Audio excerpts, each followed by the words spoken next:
अलमट्टी धरणाच्या सध्याची 519 मीटर जी आपली त्याची उंची आहे ती वाढवून 524 करण्यासंदर्भात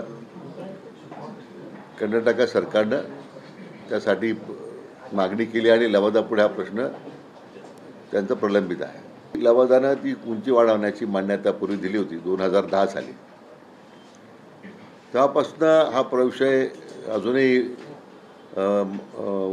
लवादापुढे प्रलंबित यासाठी आहे की त्यांच्या निर्णयानंतर तेलंगणा राज्य ज्यावेळी स्वतंत्र झालं तर त्यांनी सांगितलं की या लवादाचा निर्णयाचा परिणाम आमच्या राज्यावर सुद्धा होणार आहे. आता मी नवीन राज्य असल्यामुळे याचं पुनर्विलोकन झालं पाहिजे अशी त्यांची मागणी होती आणि त्या मागणी अनुसरून मान्य सर्वोच्च न्यायालयानं आता त्या निवाड्याला स्थगिती दिलेली आहे. त्या दृष्टीने मला वाटतं सर्वोच्च न्यायालयापुढे आपली बाजू मांडताना ज्या ज्या उपाययोजना करणं आवश्यक आहे ते राज्य सरकार करते. आपल्या राज्य सरकारने त्यासाठी अतिशय कडाडून विरोध केला